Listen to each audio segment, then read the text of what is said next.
boa noite. Você assiste a partir de agora ao Espaço Público, programa de entrevistas da TV Brasil. Hoje vamos falar de futebol, Olimpíadas e Copa do Mundo com o jornalista Juca Kfouri, aquele que é de fato um dos mestres do jornalismo brasileiro de hoje. Você pode participar da entrevista enviando perguntas pelas redes sociais e pelo Twitter com a hashtag Espaço Público ou na página do Facebook da TV Brasil. Aqui no estúdio convidamos Lu Castro, blogueira do futebol para meninas do Lancinete. Contamos, como sempre, com a participação do jornalista Florestan Fernandes Júnior. Eu sou Paulo Moreira Leite. Boa noite, Juca. Boa noite, Paulo. Juca, hoje é um dia em que temos mais uma vez notícias tristes para o futebol.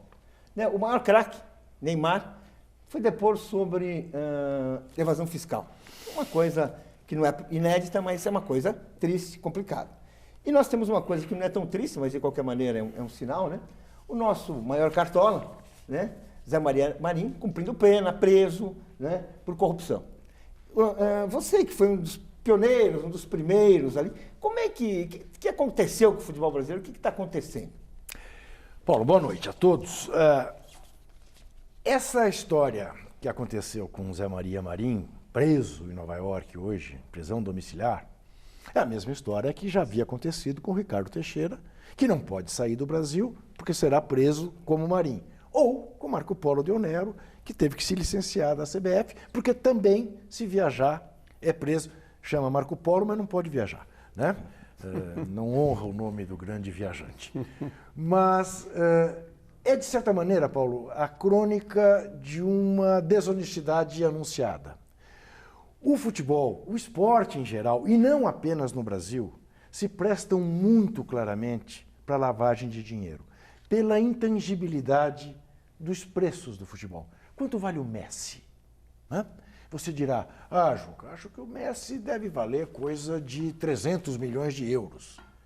E eu digo para você, mas Paulo, ele só vale 3 Bales. O Real Madrid pagou 100 milhões de euros pelo Bale. Não. Então, se é este o raciocínio, ele vale 500 milhões de euros.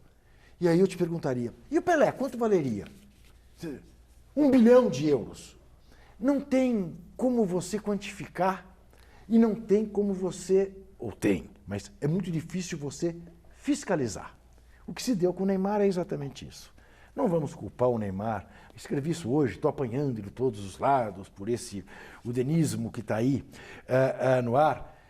Não que eu ache que o Neymar seja uma criança inocente, mas o Neymar não fez rigorosamente nada para estar na situação que está. Se alguém fez, foi o pai dele. O Neymar joga futebol. O pai foi tratar das coisas dele, dos contratos dele. E se fez malfeitos, que pague pelos malfeitos, que pague o que sonegou, né? Mas é o mais comum, infelizmente. O Mascherano, jogador argentino que joga no Barcelona, teve que pagar um dinheirão. Não faz um ano. Ele foi condenado a 1 ano de cadeia na Espanha. Para se livrar da cadeia, ele pagou o que havia sonegado e a multa para se manter em liberdade. Exatamente, como se fosse uma fiança. Então, infelizmente, isso se dá de maneira há muito tempo e no futebol mundial. O que está acontecendo no Brasil que é diferente do que está acontecendo no resto do mundo? A FIFA está preocupada com isso. E a FIFA está entregando todos os anéis para não perder os dedos, né? Não por virtude, porque, de certa maneira, os que remanesceram na FIFA já estavam lá, claro, fizeram parte dessa mesma festa. Ocorre que grandes anunciantes da FIFA já caíram fora da FIFA e 3 dos maiores ameaçaram, ou muda a governança, ou nós também vamos embora. Estamos falando de Coca-Cola, de McDonald's e de Sony. Aqui na CBF, da mesma maneira, 2 grandes anunciantes caíram fora, a Gillette e a Sadia. Sadia, sexta-feira passada. Mas enquanto na FIFA estão em processo eleitoral e numa tentativa de limpeza, aqui trocaram Marco Polo Deonero pelo Coronel Nunes. Quem é o Coronel Nunes? Coronel Nunes era o presidente da Federação Paraense de Futebol, que sequer tem time na primeira divisão nacional. É um PM reformado, que usufruiu, pasme você, segundo mostrou o repórter Lúcio de Castro numa matéria para a agência pública, usufruiu da anistia dada aos cabos da aeronáutica no Rio Grande do Sul, embora servindo a PM da ditadura, e foi um dos agentes em Caparaó, porque esses cabos foram demitidos da aeronáutica no Rio Grande do Sul, entraram com a lei da anistia com pedido de indenização. Ele tinha sido cabo e reformado, naturalmente, por tempo de serviço. Achou que ali tinha uma brecha para ele também se beneficiar, entrou no roldão dos que de fato mereciam anistia e recebe 14 mil reais por mês até hoje, além de uma indenização inicial de 200 e tantos mil reais.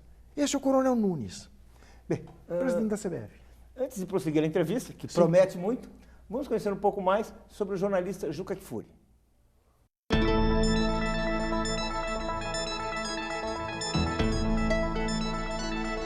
José Carlos Amaral Kfouri nasceu em São Paulo em 1950. Estudou Ciências Sociais na Universidade de São Paulo e foi militante ligado à Ação Libertadora Nacional, a ALN, principal organização armada durante a ditadura militar. Jornalista profissional há mais de 40 anos, Juca Kfouri sempre gostou de futebol. Na década de 1980, foi um dos principais promotores da democracia corintiana, movimento de jogadores e dirigentes que pretendiam construir relações mais civilizadas no universo do futebol. Numa postura pioneira entre profissionais de sua geração, ele nunca deixou de denunciar as relações promíscuas entre esporte, política e corrupção, assunto que se encontra na ordem do dia depois que o FBI passou a investigar pagamento de propinas na FIFA, com a prisão de vários dirigentes, incluindo o brasileiro José Maria Marinho. Na vida profissional de Juca Kfouri, a denúncia desses escândalos pode ser vista como uma tragédia anunciada. Sob sua direção, a revista Placar publicou em 1982 uma reportagem pioneira do repórter Sérgio Martins sobre a máfia da loteria esportiva. Em 1993, publicou uma entrevista na qual Pelé, o maior jogador de futebol de todos os tempos, denunciava a corrupção no futebol. Nos últimos anos, Juca Kfouri criticou a decisão de se realizar a Copa do Mundo no Brasil, mesmo reconhecendo que o evento tenha trazido ganhos para a imagem internacional do país. Ele também tem uma opinião negativa sobre os investimentos realizados para as Olimpíadas no Rio de Janeiro. Em artigo publicado em sua coluna no jornal Folha de São Paulo, Juca escreveu: "Pode um país querer ficar entre os 10 primeiros no quadro de medalhas se não consegue ganhar nem da dengue?" Juca, aproveitando a deixa aí desse vídeo sobre o seu perfil, pergunto, o Brasil precisava mesmo ter construído 12 estádios? E que legado nós vamos ficar dessa Olimpíada? Florestan, essa é a grande questão. Primeiro, deixa eu dizer que quem escreveu o perfil foi extremamente generoso. Pena que nem minha mãe nem meu pai estejam vivos para ver tamanho elogio. Veja bem, tentar ser resumido, mais do que fui na primeira pergunta do Paulo. Que o Brasil tinha o direito de fazer uma Copa do Mundo é indiscutível. É indiscutível. 5 vezes campeão mundial, a última Copa tinha sido em 50 aqui no Brasil, a primeira e última, né? Então não havia o que discutir. Só que o Brasil podia ter feito uma Copa do Brasil no Brasil. O que o Brasil não podia era tentar fazer, como tentou, a Copa da Alemanha no Brasil, a Copa da Ásia no Brasil. Não é? O Morumbi é o estádio ideal para receber uma Copa do Mundo? Não, não é. Mas dava conta, aqui em São Paulo, de receber uma Copa do Mundo. Como os americanos fizeram a Copa do Mundo sem construir um estádio, no país mais rico do mundo. Ou como a França fez uma Copa do Mundo e construiu apenas um estádio. Nós, na verdade, fizemos 12. A FIFA pedia 8. Nós fizemos 12. Foi um surto de megalomania. Se você me perguntar, o Brasil ganhou a Copa fora de campo? Eu não tenho dúvida nenhuma em te dizer, ganhou, do ponto de vista da imagem externa. O mundo adorou a Copa que se fez aqui. Adorou. Mas a conta está alta. Nós fizemos pelo menos 5 elefantes brancos, por mais que denunciássemos que isso ia acontecer. Nós temos um estádio em Cuiabá que não é usado, outro em Brasília, outro em Manaus, outro em Natal. Ou seja, não havia necessidade de se fazer. Mas eu queria perguntar para você, Juca, assim, a ideia que se passava na época era que ou fazia isso, ou não tinha Copa, não ia ser possível. Isso estava no contrato, sabe? Ou seja, você tá falando uma coisa que era possível furar isso. Era por isso. Era, a começar daí, a FIFA exigia 8 estádios. Nós fizemos 12. Então fizemos 4 a mais. Os governadores estavam desesperados. Sim, todos eles. Todos eles. Todo mundo Até a Marina queria levar para o Acre. A Marina queria fazer um estádio em Rio Branco. Onde não ia ter Copa. Né? Tá certo? O senhor Zé Serra, o senhor Alberto Goldman e depois o senhor Alckmin ficaram de cócoras para a FIFA para fazer o estádio em Itaquera. Da mesma maneira, em Minas Gerais, o governador Aécio Neves ou o governador na Bahia, Jacques Wagner. É suprapartidária essa questão. Essa questão é partidária. Isso. Bom, todos foram beijar a mão do senhor Ricardo Teixeira para ter um espaço na Copa do Mundo. Agora, volto a dizer, 7-1 à parte, uma Copa do Mundo de futebol no Brasil fazia todo sentido. Olimpíada, Florestan, não faz nenhum. Olimpíada coroa um processo de política esportiva. Nós não temos há 516 anos uma política de esportes no Brasil. Nós até hoje não fomos capazes de olhar para o esporte como fator de saúde pública. Antes de mais nada, como fator de saúde pública. Fazer uma Olimpíada aqui é botar o carro adiante dos bois. E fazer uma Olimpíada com a mesma turma que fez os Jogos Pan-Americanos no Rio de 2007 e que não deixaram legado algum para o Rio de Janeiro, é um absurdo. Eu acho até que vai haver legado desta vez para o Rio de Janeiro. Mas à custa também de muito desalojamento de comunidades que estão sendo expulsas, ou já foram expulsas, né? com requintes mano-militari, com requintes de marcar casas como se marcou no gueto de Varsóvia. Então, é um absurdo que isso esteja acontecendo. Você não vê isso na grande imprensa, esse tipo de denúncia.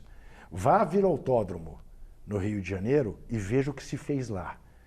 Quase 600 famílias desalojadas. Embora tivessem ali um plano de reurbanização que ganhou prêmio internacional, que mostrava que sairia mais barato, seria mais justo e urbanisticamente mais compensador do que expulsá-los como eles foram expulsos de lá. Hoje restam 30 famílias que resistem bravamente. Então, o que me preocupa é isso. O legado olímpico, nós temos aqui uma especialista em futebol feminino. Vamos conversar sobre isso. Temos uma seleção permanente hoje de futebol feminino. Eu quero saber o que vai acontecer no dia seguinte ao fim da Olimpíada com essa seleção. Mas você acha que vai dar certo, como foi a Copa? Eu acho que o Rio de Janeiro vai fazer uma belíssima festa. O Carioca vai receber o mundo como só o Carioca é capaz de receber. Vamos nos emocionar, vamos ter motivos de muita alegria, mas depois vamos ter que pagar uma conta que não faz sentido que a gente pague. Vamos lá. A minha... Chamada ao desafio, por favor. Sim. Na verdade, o que eu vou pedir para você é para você fazer renascer em mim a paixão pelo futebol. Tá. Por quê? Diante de tantos casos de corrupção, eu gostava de ir no estádio, eu adorava ir ao estádio. Eu não vou mais ao estádio, eu não tenho vontade de ir ao estádio. Então, diante de todas essas notícias tão negativas que a gente escuta em relação ao futebol e corrupção, a gente tem chance ainda de resgatar torcedores que desanimaram, que eu não sabia nem que meu time ia jogar hoje, porque simplesmente eu desliguei do futebol. Eu falo de futebol feminino, mas o futebol... Futebol real, né? Futebol masculino. Qual que é o seu time, Lu? Eu sou São Paulina. Mas joga amanhã, não joga não é hoje, hoje? tá? Fique tranquila que é amanhã. Então ele viajou hoje. Contra o César Valerro no Peru. Ele viajou pela hoje. pré-Libertadores. Lu, Estou informadíssima. Lu, deixa eu lhe dizer uma coisa. Eu vou te dizer o que eu faço. E não é de hoje, Lu. Não é agora, por causa desses escândalos. É como se mostrou ali, desde 82, quando o Placar fez, durante um ano, repórter Sérgio Martins, uma magnífica reportagem denunciando a existência de uma máfia que manipulava os jogos da loteria esportiva. Ali, Lu, entre 125 nomes que foram denunciados pela revista, tinha até um goleiro, que era meu ídolo, tá? Do meu time campeão depois de tantos anos de jejum. Eu sou corintiano, como você pode perceber. Que goleiro que é? Eu prefiro até nem bom. mais Não, tá falar bom. o Por nome isso você dele, prefere- coitado, muito porque cada bem, vez que ele se encontrava comigo, ele chorava e pedia desculpa e dizia que estava na pior e precisou. E como ninguém foi punido, não faz sentido Mas tem que ficar fazer no lembrando público. o nome dele. Sabe o que eu faço, Lu? Para conseguir ver um jogo de futebol? Eu fui a jogos de futebol, Lu, sabendo que o resultado ia acontecer. E isso com testemunho de 4 figuras exponenciais da vida brasileira à época. O Sócrates, o Zico, D. Paulo Evaristo Arnes e o presidente da Ordem Brasileira dos Advogados, Ordem dos Advogados do Brasil, doutor Duarte, me ajuda, Florestan? Lindo, bonito, de cabelos grisalhos. Já daqui a pouco me veio o nome dele. Eu ia à casa deles antes, dizia, vai acontecer isso, sábado e domingo. Quero que vocês testemunhem que eu sabia antes. E eu ia aos jogos torcendo para o centroavante do outro time ganhar do goleiro do time dele que estava comprado. Ou de fazer tantos gols que o juiz que tinha sido vendido para roubar não pudesse superá-lo. Sabe o que eu faço? Na hora que a bola começa a rolar, eu volto a ser uma criança de 12, 14 anos. Entendeu? E vejo o jogo como se nada acontecesse. Como se você não soubesse nada. Você fosse um Exatamente. torcedor que está ali com a camisa e emoção, é isso? Exatamente. Tem que resetar. Exatamente. Exatamente. Senão, eu também teria jogado fora a minha paixão. Agora, nós começamos o programa, o Paulo tocando na questão do Neymar, Doutor Duarte Garcia. Duarte Garcia. Isso. O Neymar hoje é o maior craque do futebol brasileiro, né? Eu fico imaginando o que deve estar, como é que deve estar a cabeça dele, porque o pai, segundo dizem, teria feito um esquema junto com o ex-presidente do Barcelona, Sim. o Sandro Sandro Rosell, Rosell. né? Que foi também presidente da Nike, não é isso? Foi associado a Ricardo Teixeira. Então, assim, eles teriam levado por fora dinheiro na venda do Neymar.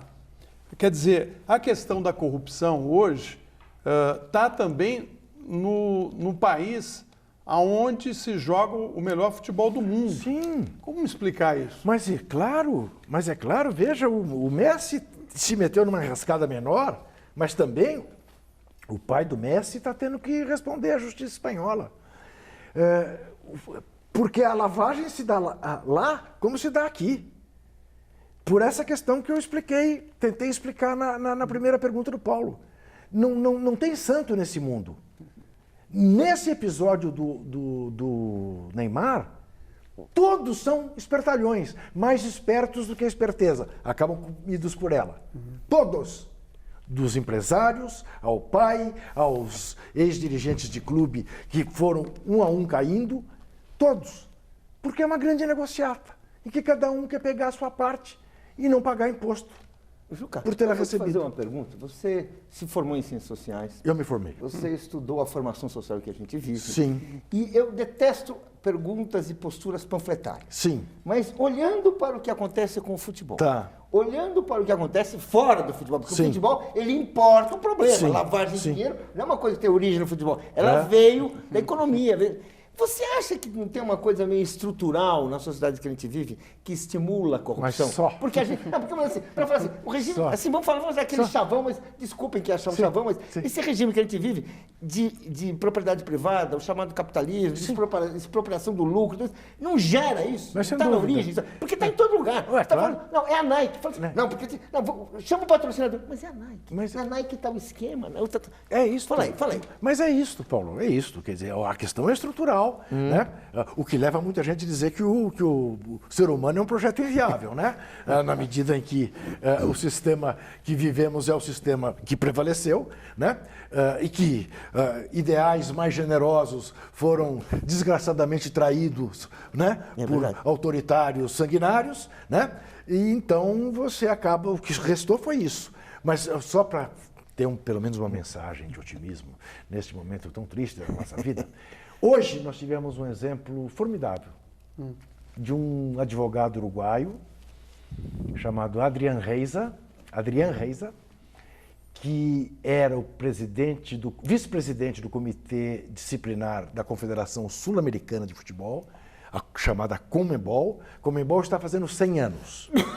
E a pretexto de comemorar os 100 anos, o seu centenário, a Conmebol anistiou todas as punições dadas no ano passado, uma das quais por poderosíssimo Boca Juniors, que teve seu estádio da Bombonera interditado por 8 jogos, porque num clássico pela Libertadores contra o River Plate, torcedor do Boca Juniors simplesmente jogou uma bomba de gás lacrimogêneo no túnel do River Plate, de maneira tal a inviabilizar que os jogadores jogassem o segundo tempo. Então, a Bombonera foi suspensa à época, foi interditada por 8 jogos. Hoje, foi anistiada. Esses 8 jogos se transformaram em apenas um jogo. Este doutor Adrián simplesmente renunciou ao cargo dele, denunciando essa atitude como uma atitude que apenas colabora para acabar com a credibilidade do futebol.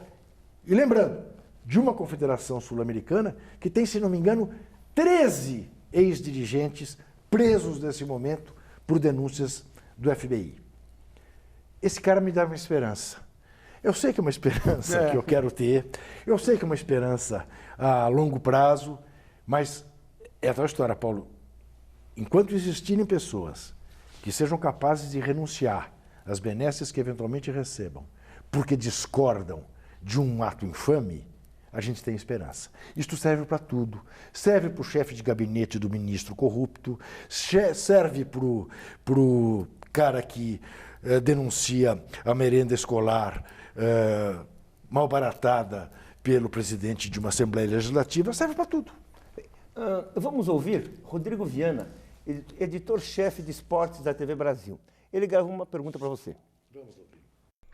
Oi, Juca, tudo bem com você? Olha só, eu tenho dito nas minhas tribunas, nos programas que eu faço aqui na TV Brasil, que a Primeira Liga, se der certo, é o começo do fim da CBF. Você, Juca Kfouri, acha que os clubes brasileiros já estão preparados para se autogerirem e gerirem assim, por consequência, uma liga? E concorda com essa afirmação minha de que se a Primeira Liga der certo, é o começo do fim da CBF e também das federações? Essa é a minha pergunta para você, Juca. Um grande abraço.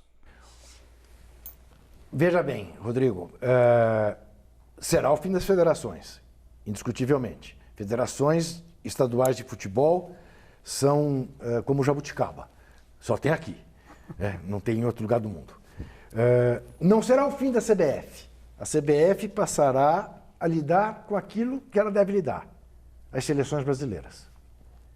A masculina, a feminina, as categorias de base. Os clubes, a exemplo do que se faz na Itália, na Inglaterra, na Alemanha, na Espanha, na França, em todo o primeiro mundo do futebol, cuidam dos seus campeonatos. Fazem as suas ligas para fazer os seus campeonatos. Curioso é que esse país é tão maluco que em 87, 4 anos antes de se criar a Premier League na Inglaterra, o Brasil viveu essa experiência, que foi o Clube dos 13 e a Copa União, que tinha o apoio da toda poderosa Rede Globo e que, infelizmente, no ano seguinte, morreu num acordo espúrio com a CBF. Então, um acordo espúrio de quem com quem? Um acordo espúrio do presidente do Clube dos 13, do então secretário de esportes do país e do presidente da CBF, representado pelo seu vice-presidente, já falecido, Nabia Bichedi.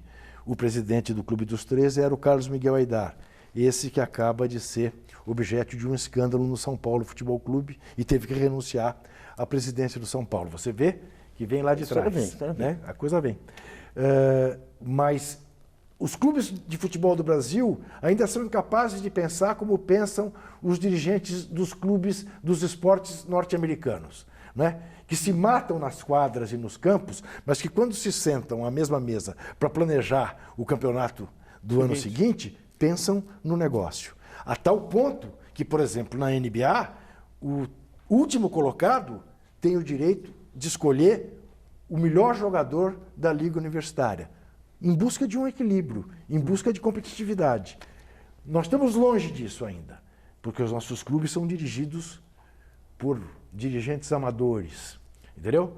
Que são amadores apenas na classificação. Não podem ser assalariados, mas podem ganhar dinheiro por baixo do pano. E aí, Lu? Falando dessa questão da liga, a gente tem já se falou muito de criação de liga no feminino. Sim. Tanto que isso Nada mais apropriado, né, Lu, ter uma liga. Ter uma liga. Só que eu não sei porquê, tem que ter uma chancela da Sim. CBF para fazer Não uma tem. competição. Aí é que tá, não tem. Eles acham que tem. A Lei Pelé diz que não tem. Tanto que quiseram brigar com a Primeira Liga e tiveram que enfiar o rabinho entre as pernas. Entre as pernas, né? Isso. E no feminino não se movimenta muito isso. De modo que o dinheiro não passa pela CBF, o dinheiro do patrocínio da Caixa não passa pela CBF, mas passa por um administrador desse dinheiro para poder fazer, para gerir a competição. E que no final das contas não traz grandes ganhos para ninguém, porque não desenvolve o futebol feminino que há 4 anos está acontecendo no brasileiro e a gente não tem conhecimento. Então eu acho... Aí eu posso pedir opinião, porque a gente está eu trabalho com o universo do futebol feminino, então, e você conhece muito de futebol. Lu, veja a mesma coisa, Lu. Acontece com o futebol feminino, talvez de maneira mais dramática, do que acontece com todos os demais esportes no país. O que seria natural de acontecer no Brasil? Que o Corinthians tivesse um grande time de basquete, como já teve, que o Flamengo tivesse um grande time de voleibol, né? Que o São Paulo tivesse um time de futebol feminino formidável, que as sereias do Santos tivessem florescido. E por que isso não acontece? Por que de repente você tem um time de vôlei do Bradesco, como tinha antigamente, ou da Pirelli, né? Que estão na origem do boom do vôlei no Brasil, ou como tem da Leite Moça, da Rexona. Por quê? Porque empresas que querem investir nos ditos esportes olímpicos fogem dos clubes de futebol como o diabo foge da cruz. Por causa do Caixa 2, por causa da comissão por fora, por causa desse ambiente absolutamente corrompido. Então, você não tem aquilo que seria... Porque é natural, por exemplo, que as equipes japonesas sejam equipes de empresas, porque a cultura do Japão é baseada nessas empresas. É natural que os times de colégio, os times de universidade nos Estados Unidos, né, redundem em outras equipes de cidade. Aqui o natural seria que os clubes de futebol, tão populares, fossem também berço desses esportes. E não são. Você sabe perfeitamente que hoje você tem um campeonato de futebol feminino que tem um time chamado Corinthians, outro chamado Flamengo, outro chamado Santos, outro chamado Vasco, mas que apenas emprestam suas camisas para grupos que querem participar do futebol feminino. Acho que com exceção do Santos. O Santos é o que trata de maneira profissional as jogadoras. E que não aguentou manter o time das Sereias, que é um time espetacular. Por quê? Lu, se o Campeonato Brasileiro de Futebol masculino tem média de público de 17 mil pessoas por jogo, quando na Alemanha você tem 45 mil, o que dirá do futebol feminino? Esse é o grande problema. Vamos fazer um rápido intervalo, mas voltamos em instantes com o jornalista Juca Kfouri. Não saia daí.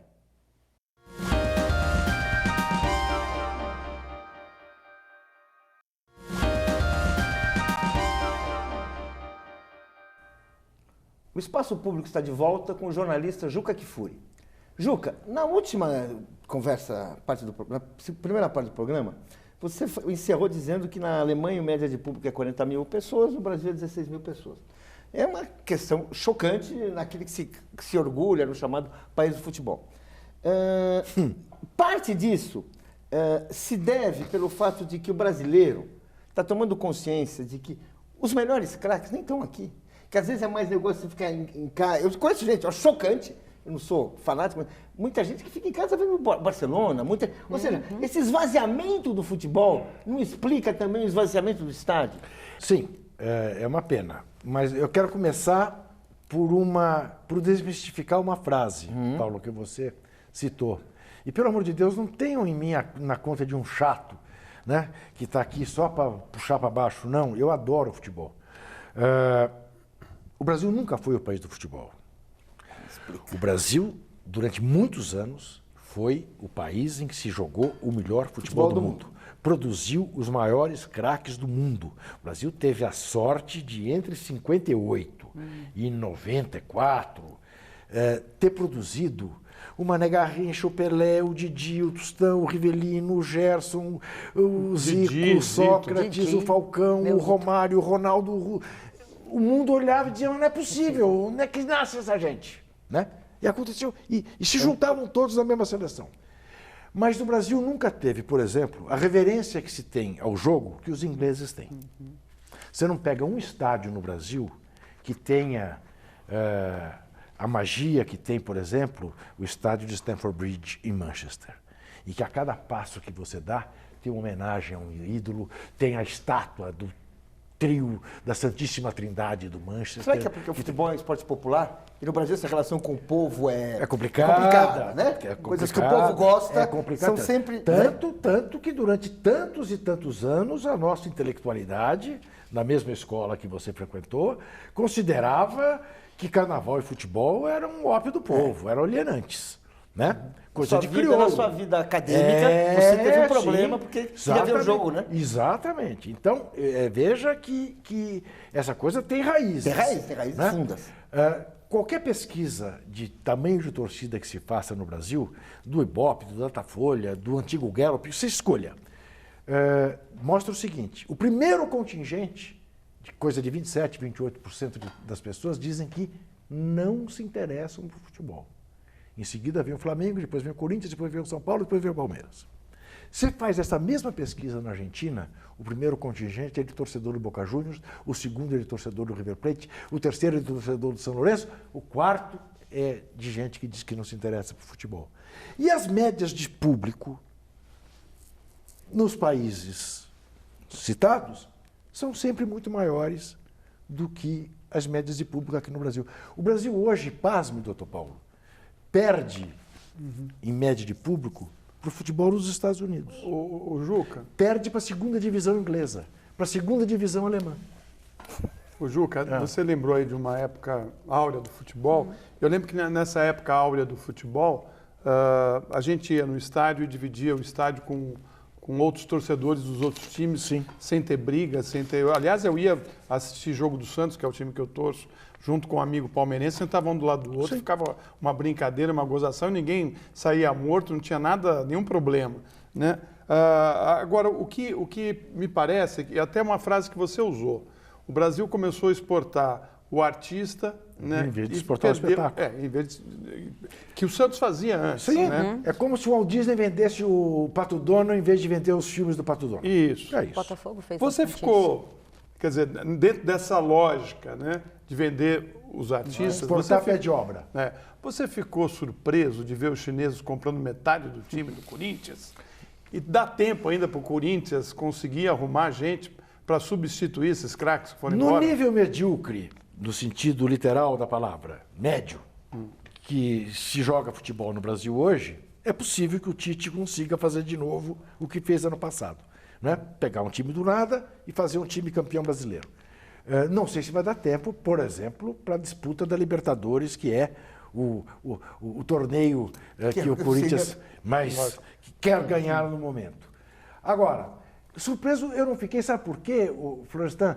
Porque nós já tínhamos visto isso anos atrás com o chamado mundo árabe, contratando técnicos e jogadores brasileiros. Depois vimos com o Japão. Não se esqueça, o Zico jogou no Japão. Coreia também. Né? Então, o futebol brasileiro, por causa deste modelo de gestão absolutamente ultrapassado, por causa das capitanias hereditárias que são as federações estaduais, o futebol brasileiro não faz frente a futebol nenhum do mundo. A Ucrânia vem aqui e carrega jogadores. Economicamente, ele não gera riqueza para os jogadores ficarem aqui. É isso. Porque vem o chinês aqui e leva assim, de navio. É isso. Agora, você poderia dizer, sim, mas nós não podemos comparar a nossa economia com a economia chinesa, ou nós não podemos comparar a nossa economia com a economia alemã. Mas podemos comparar com a da Ucrânia? Certamente podemos. Podemos comparar com a da Espanha? Certamente podemos. Podemos comparar com a da Itália? Certamente podemos. E não fazemos frente para essa gente. Por quê?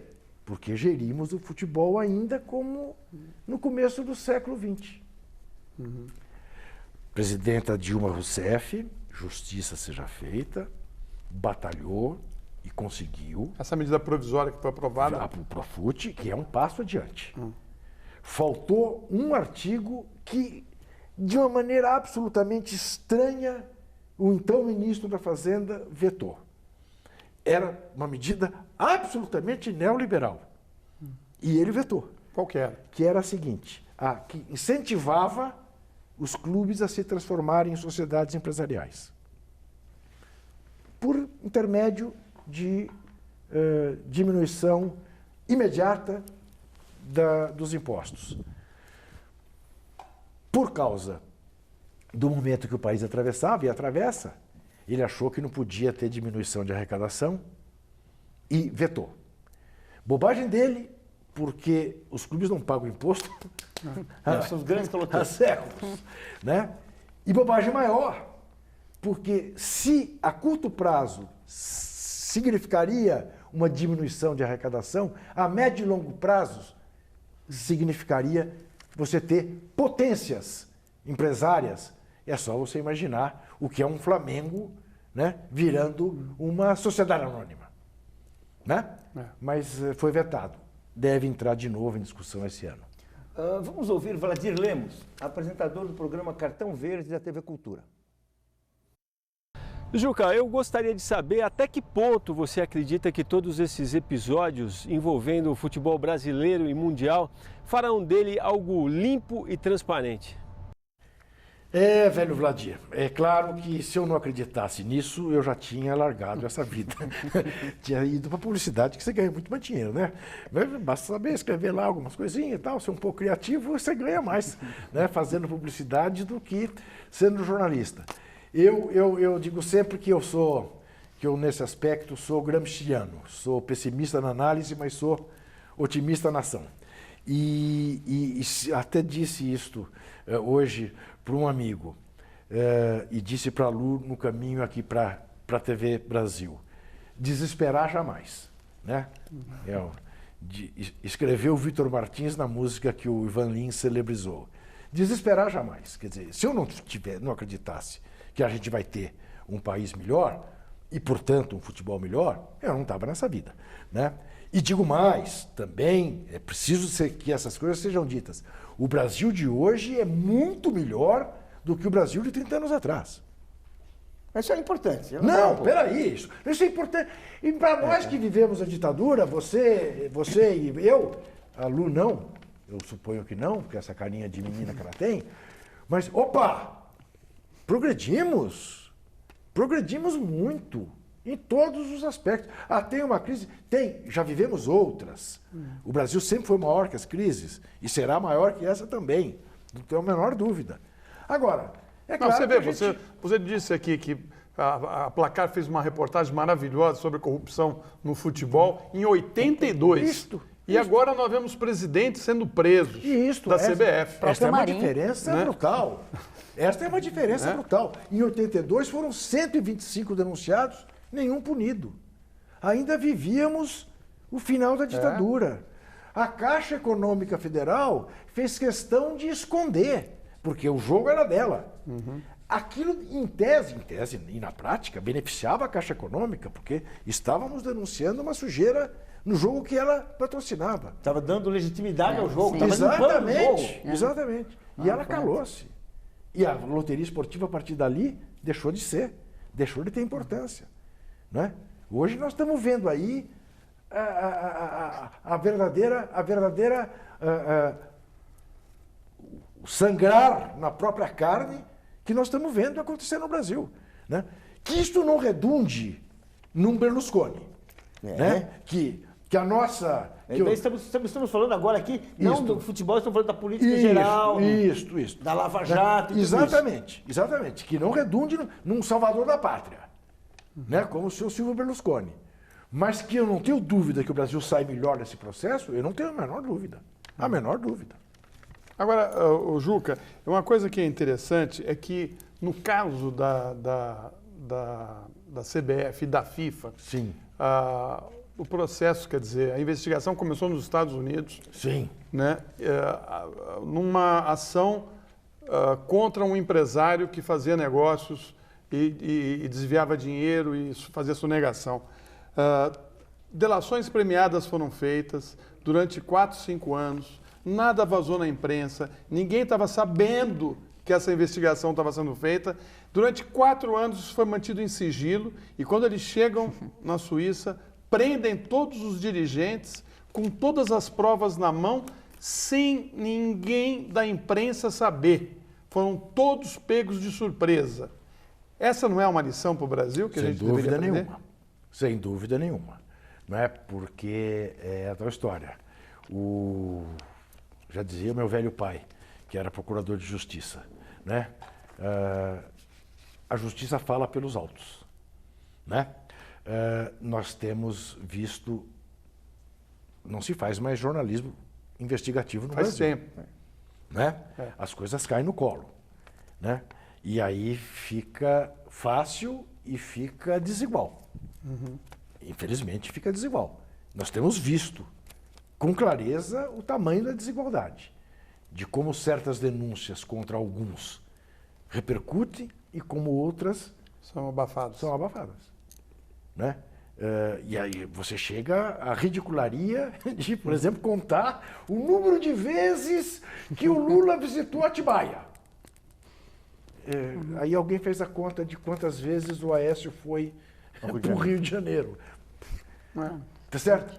Aí se transforma um apartamento numa coisa colossal e aí vem a contrapartida que acaba sendo tão ridícula quanto, de comparar o apartamento do Lula com a sala do Roberto Marinho. Quer dizer, Nossa. enlouquece. Isso não é jornalismo. Isso não é jornalismo. Certamente isso não é jornalismo. Eu ia tocar no assunto do jornalismo, pode? Do jornalismo investigativo, porque eu acho que você é um jornalista investigativo. Sim.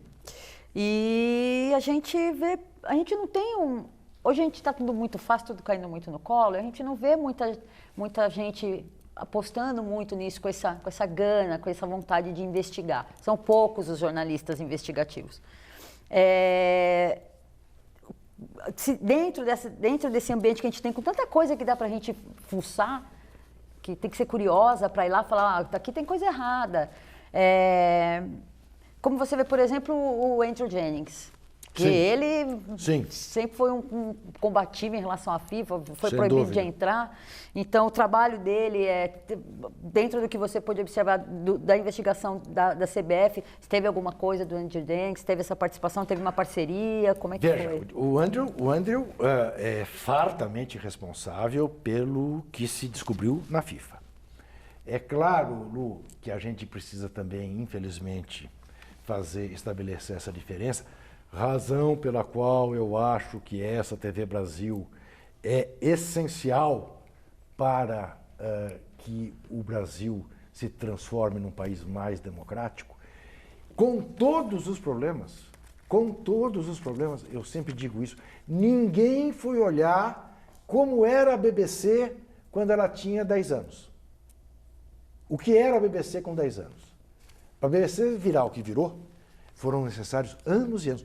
Crises e crises, problemas e problemas, até que a sociedade inglesa... Aliás, tem uma série brilhante, Sem chama dúvida. A Hora. Exatamente. Né? Essa série brilhante. Por que eu estou dizendo bem... isso? Porque eu estou dizendo isso. O senhor Andrew Jennings, quando foi investigar a FIFA, ele tinha o respaldo da BBC. O senhor Andrew Jennings entrava em reuniões da FIFA, desafiava todo mundo, chamava todo mundo e ninguém tinha... Porque com um microfone da BBC. Ninguém tinha coragem de mandar o segurança bater nele e expulsá-lo do recinto. Tá? Negavam credencial, faziam o que acontecia, mas ele furava. ele fazia o papel dele. Aqui, se você fizer isso, aqui há uma promiscuidade de alguns meios com os poderosos do futebol. Não, vamos dizer assim, tem uma sociedade. Tem uma sociedade. De negócios. Sem dúvida. Né? Entre o futebol e as empresas de comunicação. Sempre que o interesse da empresa for maior do que o interesse da imprensa, a imprensa é prejudicada e a empresa prevalece. E a sociedade se dá mal. Aí, nesse caso, você, falando sobre a questão da transmissão no Brasil, né? Nós chegamos ao cúmulo de Santos e Palmeiras ficarem excluídos de uma cobertura de um campeonato, né? E os dois times chegam na final, né, sendo colocados de lado durante todo o campeonato, porque a emissora do Corinthians. Era do Corinthians. Aí o Santos decidiu aceitar a proposta da Turner. Isso. E diz agora que teme represálias da Rede Globo. Você acha que o Santos fez bem? Olha, veja bem, essa é uma outra questão que vale um seminário, né, Florestan? Se você fosse dono de uma televisão, você preferiria pôr no ar o time que dá mais audiência ou o time que dá menos audiência? Né? Dá mais, né? É o que dá mais. É o Corinthians que dá mais audiência. É a preferência da Rede Globo, que olha para isso com um olhar de negócio. Né? O que nos falta é uma democratização, né, que permita que cada torcedor possa escolher com mais liberdade o canal que ele vai ver para escolher. Quer dizer, você o time que ele quer torcer. exclusividade do futebol na mão de uma emissora. Quer dizer, Paulo, todo e qualquer monopólio é ruim. É ruim pro futebol. Por definição. É ruim para a atividade econômica. Né? Porque essa é uma outra característica muito curiosa do capitalismo brasileiro. Todos são a favor da livre iniciativa. Mas todos têm uma tendência brutal. Ninguém quer concorrência. Para matar o concorrente. Né? E nós precisamos ter concorrências. Sem dúvida nenhuma. Muito bem. O que se dá com a Turner?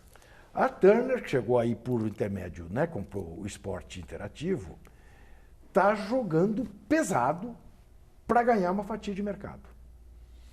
A legislação brasileira impede que você transmita um jogo se os dois times não estiverem de acordo com a sua transmissão. O que ela está fazendo? Ela está fazendo uma carteira de clubes para a TV fechada, que não interfere na TV aberta, nem no pagar para ver, para poder chegar no Sport TV e negociar. Eu tenho esses 8 clubes. Se você quiser fazer negócio comigo, você me abre para que ambos transmitamos o Campeonato Brasileiro em TV fechada e eu não vou impedir que os meus clubes sejam transmitidos por você. Senão, esses meus 8, quando jogarem com o Corinthians, com o Flamengo, você não pode transmitir. Está pagando um preço alto por isso. Não sei quanto tempo resiste. Né? Pagou pela Copa dos Campeões da Europa, por exemplo, 3 vezes mais do que a Sport TV e a ESPN queriam pagar. Não vai ter, é um investimento. Sabe que não vai sair no azul dessa operação. Mas qual é o fôlego? Não sei. Bem, preciso fazer umas perguntas pela internet. Opa. Os internautas mandaram aí. Sim. O senhor está mobilizando atenções, Juca. Jailson Freitas pergunta pelo Facebook. Juca, os times de futebol no Brasil não serão equiparados na qualidade como iguais ao NBA, opinião dele. E um dos motivos é a falta de visibilidade dos clubes fora do eixo sul-sudeste.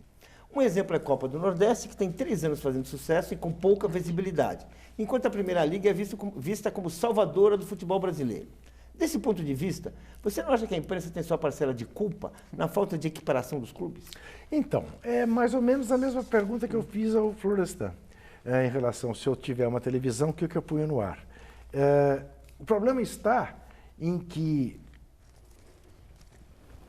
o que se dá do Sudeste Maravilha em relação ao Nordeste não é diferente do que se dá em relação à Europa e o Brasil.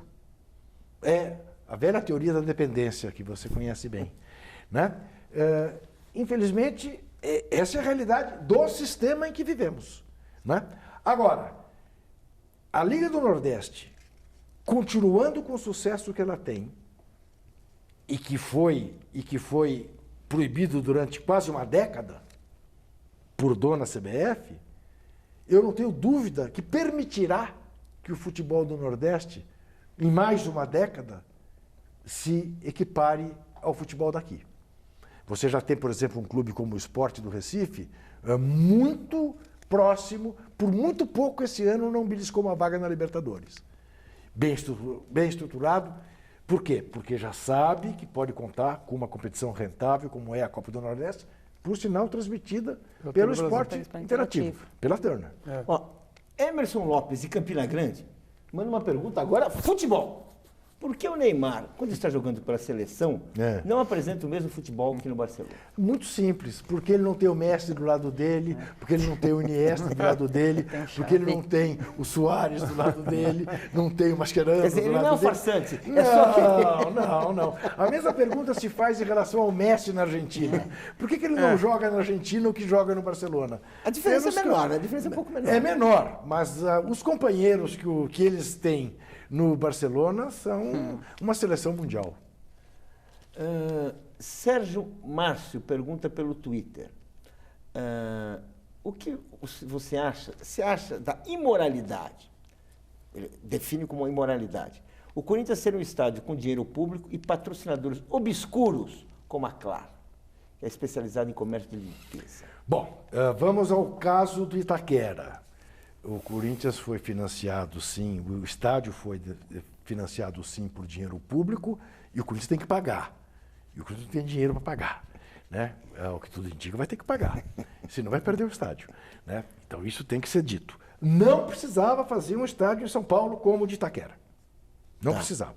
Mas o Corinthians precisava de um estádio. O Corinthians precisava e poderia ter feito um mais modesto. Talvez o Pacaembu reformado. Ou ganhar o Pacaembu, né, uma concorrência para privatizar o Pacaembu, como agora, né, o prefeito Fernando Haddad quer fazer, né, que é privatizar o Pacaembu. Só que agora é mais difícil, né, porque quem vai comprar? Né? O Corinthians não quer mais. Acho que não pode mexer no Pacaembu. Agora, os patrocínios do Corinthians, as vendas de jogadores do Corinthians, o trato nas categorias de base do Corinthians são realmente de doer. São uma caixa preta que fazem parte deste mundo da... Por que tem times que conseguem investir no futebol de base, nas divisões menores, tipo o Santos? E como é que o Corinthians tem uma tradição de não fazer isso? O que impede? Mas veja bem, o Corinthians é o time mais vezes, o clube mais vezes campeão da Taça São Paulo. Só que os jogadores não vão para o time de cima. Porque são todos fatiados por empresários que convivem dentro do Corinthians. Tem um esquema predador ali? Se tem, só tem um esquema predador.